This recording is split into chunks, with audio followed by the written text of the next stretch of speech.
Praise the Lord, hallelujah. Most welcome to the covenant of the day. உங்கள் இயேசுவை நாமத்தில் வாழ்த்தி இந்த காலை உடன்படிக்கை தியானத்திற்கு வரவேற்கிறேன். And very good morning. கர்த்தர் பெரியவர். அம்மதானுங்களே, நேற்று பார்த்த வசனம் பார்த்தீங்களா? நீ கர்த்தருக்கு ஊழியம் செய்வாயானால், ஆண்டவருடைய அன்பிலே நிலைத்திருப்பாயானால், அருமையான சகோதரனே சகோதரியே, உன்னை பயன்படுத்துவது நிச்சயம். நான் பெருமைக்காக சொல்லவில்லை, ஒரு சாட்சியாக சொல்லுகிறேன். நான் சாதாரணமான ஃபேமிலியில் வந்தவன் தான், சரிங்களா? என்னுடைய மனைவி ஹவுஸ் ஒய்ஃப். உண்மையைத்தான் சொல்ல, இஎல்சிஎம்ல, அதாவது இவாஞ்சலிக்கல் லூதரன் சர்ச்சில் ஃபுல் டைம் ஊழியத்துக்கு வந்த பாஸ்டருடைய மகள் டாக்டராக வைத்தியாக இருக்கா. அது என் மக தான். இது வரலாறு தானே, ஹிஸ்ட்ரி தானுங்க. இஎல்சிஎம்ல பாஸ்டர் மக மகளோ மகனோ, அப்போ எனக்கு மகள், அந்த மகள் ஒரு மருத்துவராக ஒரு டாக்டராக இருக்கிறான்னா என் மக தான். அப்போ கர்த்தர் எங்கள் மூலம் ஒரு வரலாறு படைத்திரு ஊழியக்காரனாக இருந்தாலும் அவர் பிள்ளைகள் என்ன செய்யலாம், டாக்டர் ஆகலாம். ஆமாம் தானே? எப்படி கர்த்தர் நடத்தினார், அது அற்புதமானவர்.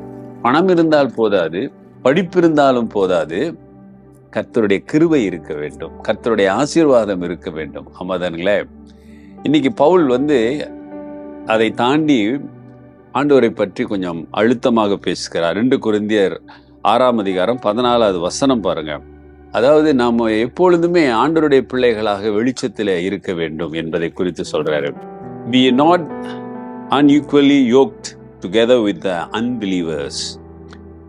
For what fellowship that righteousness and unrighteousness, and what communion had light with darkness? அந்நிய நுகத்திலே அவிசுவாசிகளுடன் பிணைக்கப்படாதிருப்பீர்களாக. நீதிக்கும் அநீதிக்கும் சம்பந்தம் ஏது? ஒளிக்கும் இருளுக்கும் ஐக்கியம் ஏது? நீங்கள் சொல்லலாம், இந்த காலத்தில் எப்படி பாஸ்டர் முடியும், எல்லாம் கலந்துதானே எல்லாவற்றிலும் இருக்கிறாங்க, அதனால ஃப்ரெண்டு, பழக்கம் வழக்கம், அப்புறம் ஒரு இன்ட்ரெஸ்ட்டு எல்லாம் வந்துருமே அப்படின்னு. ஒருவேளை நீங்கள் சொல்வது நியாயமா இருக்கலாம் உலகத்து பிரகாரமாக. ஆனா வசனம் சொல்லுது, நீ ஒளியின் பிள்ளை, இருளோடு ஐக்கியம் ஏது? ஒளி இருக்கிற இடத்துல இருள் இருக்காதே.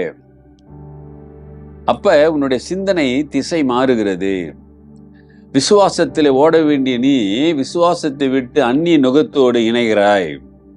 யோசிச்சு பாருங்களேன். இந்த வசனம்லாம் எடுத்து பேசுறதில்லை, சொல்றதில்லை. இதெல்லாம் நம்ம படிச்சாலும் விளங்காத மாதிரி போயிடுவோம். ஆனா இங்க வன்மையாக சொல்லுகிறார், ஒளியின் பிள்ளைகள், இருளோடு எப்படி நீங்கள் இணையலாம், நுகம் பண்ணலாம். ஆமாதானே? அந்நிய நுகத்திலே அவிசுவாசம் பிணைக்கப்படாதிருங்கள். உறவு, அன்பு வேற, உறவு வேற. பிணைக்கப்படுதல் என்றால் என்ன? பைண்டிங், அப்படியே திருமணம், உறவு. ஆமாதானே? அன்னைக்கு ஒரு கிறிஸ்தவ பாப்பா, வாலிப பிள்ளை கேட்டேன், திருநீர் வச்சிருந்தது நெத்தியில. ஏம்மா, நீ ஆண்டோட பிள்ளை தானே, ஞானசெல்லாம் எடுத்திருக்கேன்னு. இல்லை பாஸ்டர், என் பாட்டியோடைய இறந்த தவசம், எல்லாரும் ஃபோர்ஸ் பண்ணாங்க. இசி இப்படித்தான் சாத்தான் நம்மளை அந்த பிணைக்கப்படுவதிலே கொண்டு போய் இணைத்து விடுவான், தள்ளி விடுவான். சாட்சியா நிற்க வேண்டிய, சாத்தானை விரட்ட வேண்டிய நாம் சாத்தானுக்கு சந்தோஷத்தை உண்டு பண்ணி விடுகிறோம். ஆமாதானுங்களே? அதனால்தான் இங்கே வன்மையாக, ரொம்ப கண்டிப்பாக பவுல் ஆவியானவர் மூலம் சொல்றார், நீதிக்கும் அநீதிக்கும் சம்பந்தம் ஏது? ஒளிக்கும் இருளுக்கும் ஐக்கியம் ஏது? ஒளி வந்துவிட்டால் இருள் போய்விடும். எப்படி நீ இருளோடு இணையலாம்? ஆண்டவருடைய பிள்ளைகளே, ஏசாமி உனக்காக, நமக்காக சிலுவையிலே பாவத்துக்காக உயிரை கொடுத்தார். அதை தியானிக்கிற இந்த காலத்தில் நீங்கள் யோசித்து பார்க்க வேண்டும், எப்படிப்பட்ட பிணைப்பு. நீ ஒளியின் பிள்ளைகள் என்றால் உன்னோடு பழகிறவர்கள் இருளில் இருப்பார்கள், ஆனால் அவர் ஒளிக்கு வருவார்கள். ஏன்னா உன் ஒளி அவர்களுக்கு பிரகாசிக்கப்படும். ஏன் இன்னும் அவர்கள் அந்த ஒளிக்குள் வரவில்லை என்று யோசித்து பார்த்தால், உன்னிடத்திலே மெய்யான ஒளி, கர்த்தரின் ஒளி இருக்கிறதா? ஆண்டவருடைய ஒளி பிரகாசிக்குமானால் நிச்சயமாக இருள் இருக்கிறவர்கள் அந்த ஒளியை காண்பார்கள், உன்னிடத்திலே காண்பார்கள். ஒப்பு கொடுங்க, கர்த்தர் பேசியிருக்கிறார், பெரிய காரியங்களை செய்வார். ஜெபிப்போம். நல்ல ஆண்டவரே, இந்த காலை வேளைக்காக நன்றி. இந்த புதிய நாளை ஆசீர்வதித்து நாங்கள் ஒளியின் பிள்ளைகளாக உமக்கு பிரியமாய் வாழ உதவி செய்யுங்க, வழி நடத்துங்க.